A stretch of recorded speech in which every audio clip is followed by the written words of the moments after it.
lu fay antiguérisseuse soxna na fi Fallou Fall di borom xam-xam bi yàlla baaxal ci wàllum seet dalay seetal ci alquran ndox suuf waaye yamul ci loolu yow mi bëgg bayra yow mi nga xamante ni nag dañu laa sànni korte góor ak jigéen yi nga xamante ni dañoo bëgg a sëy yow mi ne ci diaspora bi bëgg li nga xamante ni moo di kayit waaye yow mi bëgg a raxas sa yaram ci eau miracle bi nga xamante ni nag soxna na fi Fallou Fall yor na ko waaye yamul ci loolu yow mi bëgg ci ndomba yu baax yi soxna na fi Fallou Fall ma nga ca cité Aline Sow golf wala nga jokk ak moom ci numéro yi ma lay bëgg a jox 77 551 34 82 wala nga woo ko ci 77 033 37 83. ma tëjee ak moom rek ci benn point boo xamante ne aussi tamit du ñàkk tamit suñu toogee ak ku mel ni Pape Sidi tamit ñu waxtaan ci ak moom suñu sista bi nga xamante ni damay comment dire sax Mbayang Thiam sa maladie aussi dégg nañ ci ay façon wax ju ne aussi ci li nga xamante ne moo ko dal ñu koy ñaanal suñu borom yëkkati ko ak jàmm mais la maladie de Mbayang Thiam ni ko sénégalais jëlee waxee ko dañu ko jël kaas def ko ci empoisonnement ak yooyu noonu kàddu yooyu aussi ba nga ko déggee te nga bokk ak moom kër nan la def ak lan nga ciy wax sénégalais. waaw yaay Mbayang dafa am problème mu bët. man dama am problème mu bët. ay weer lay takk du dama bëgg a rafet dama am myope.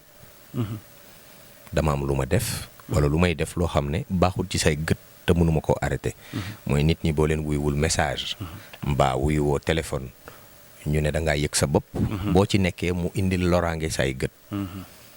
nga def choix wu ut ay lunettes ngir sa myope bi nga am mu bañ a empiré wu. léegi nag bu fekkee nit daf caa porox ndollu ci jàngoro jàmbur. jiiñ ci keneen leneen. loolu la ñuy wax ay diffamation. baaxut ci ñi ngi koy jiiñ. baaxut ci yow mi koy jiiñ ndax bés dina ñëw ñu sang suuf sa kaw. nga war a layoo jëf ji nga wax ji nga wax wala tuuma yi nga teg doomi jullit. dafa am benn waay bu ma mës a dégg mu lim ay nit ñu bari. dal ne ay góor jigéen lañ. ma ne astafirullah ay waay lii bu la ko àdduna jaral leeru la li ngay wax buñ la woowoon ci kanamu yoon ne la li ngay wax foo ko teg doo am fenn foo ko justifier. dama am benn facilité bu ma xaw a am bu ma nit ñu nettalee benn affaire ba pare dama naan la foo ko teg wala qu'est-ce qui le prouve.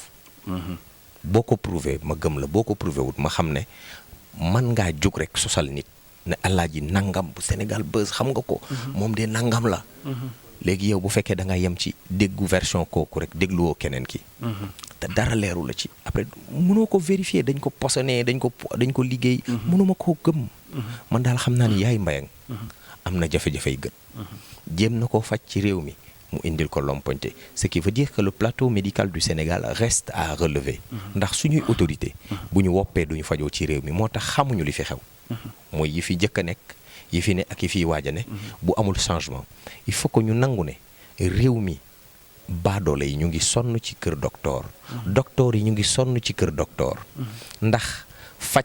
xam-xam la bu ñu lay jàngal waaye lay tax nit di faj mooy piqûre mooy cutter moom mooy bistouri moom mooy gant moom mooy matériel de scanner il faut que réew am ko pour mën a yeggali seen xam-xam boobu ci nit ñi ngir ñu mën a ànd ak wér-gu-yaram.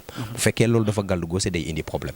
moi je ne suis pas du genre à comprendre ou à croire que dañ koo def nangam wala lii la fii la nii la fa demee wala naa la fa demee man dama gëm ne. wopp ak doomu aadama ñoo ànd. tànka duggoo ci bàmmeel doo denc di ko def. kër docteur du ñu say noon say bokk lañ waaye bu fekkee ñoom it dañ leen a yóbbu arme guerre ba pare joxuñu leen arme yu ñu xeexee.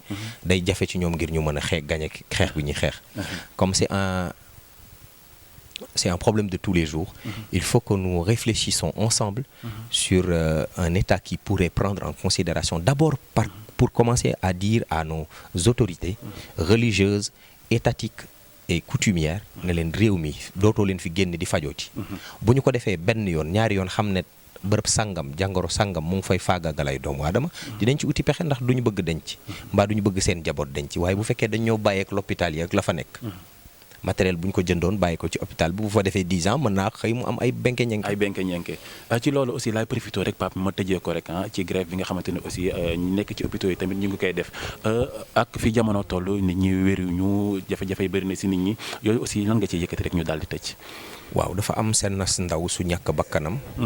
soo xam ne mën nañoo gëm ne. xam nañ ne. négligence. wala. ñàkk a wekk doomu aadama moo tax waaye bu ko fekkoon ne amul négligence. amoon na wegeel. dina gudd fan wala dina àndaale doomam.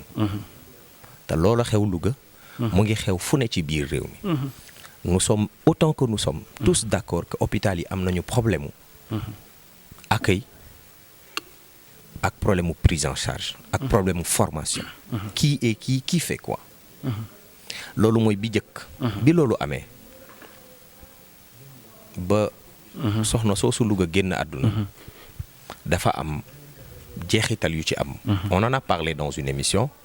mu créé benn boucan bu extraordinaire et le lendemain mardi lañ ci wax mercredi. ñu def conseil des ministres. jël ay mesures yu drastiques pour radier. wala pour démier de ses fonctions le directeur de l'hôpital de Louga. Qui par la suite on nous a dit que c'était un bon directeur peut-être. waaye mënoo def sanction ndax Batolo Joola bi mu suuxee Abdoulaye Wade yemul woon ci dàq ministère de tutelle bi dafa dàq ba dàqaale Mame Madior Boye fa la wàcce woon. Contraindre à démissionner pour sanctionner un gouvernement d'avoir laissé des gens mourir sans pour autant ñu am ay solutions. beneen bi des mooy bu ñu nee ñii dañu leen a jàpp teg leen loxo dafa am lu ñuy wax mandat de dépôt ak contrôle judiciaire.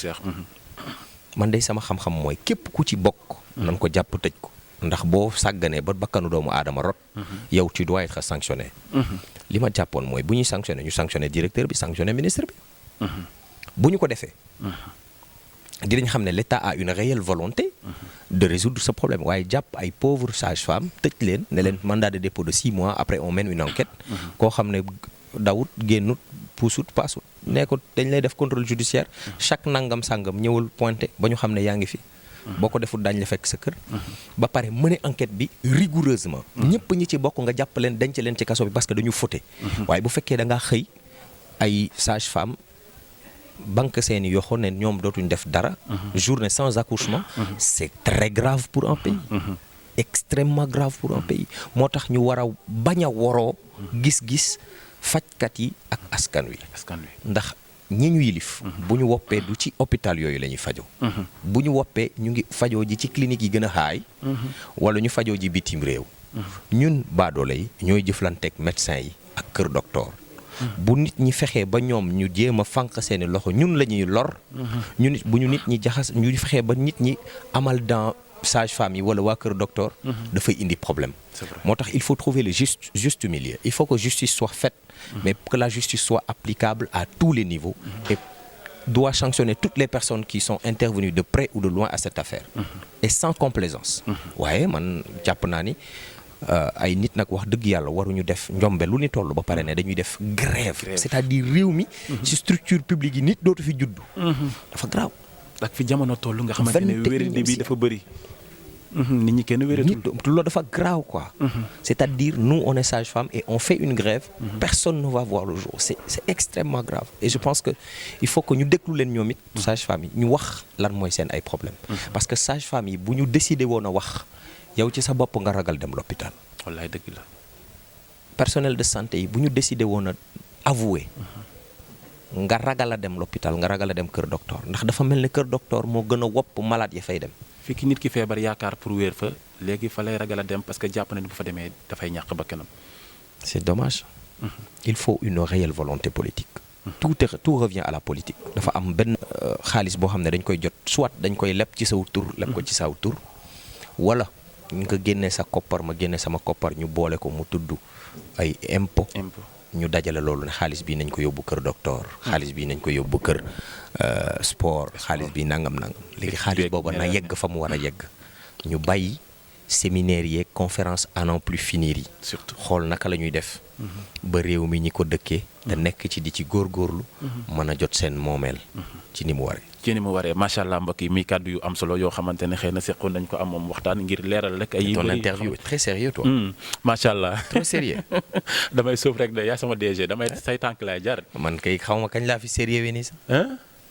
ah non c'est l'heure est grave en fait c'est très sérieux mais bon yàlla baax na damay bañ gars yi foog na dama sérieux man président association xëdd tëdd yow ndogu et des immatures aussi je tiens à le signaler mais aussi lu fay antiguérisseuse soxna na fi Fallou Fall di borom xam-xam bi yàlla baaxal ci wàllum seet dalay seetal ci alquran ndox suuf waaye yamul ci loolu yow mi bëgg bayra yow mi nga xamante ni nag dañu laa sànni korte góor ak jigéen yi nga xamante ni dañoo bëgg a sëy yow mi ne ci diaspora bi bëgg li nga xamante ni moo di kayit waaye yow mi bëgg a raxas sa yaram ci eau miracle bi nga xamante ni nag soxna na fi Fallou Fall yor na ko waaye yamul ci loolu yow mi bëgg ci ndomba yu baax yi soxna na fi Fallou Fall ma nga ca cité Aline Sow golf wala nga jokk ak moom ci numéro yi ma lay bëgg a jox 77 551 34 82 wala nga woo ko ci 77 033 37 83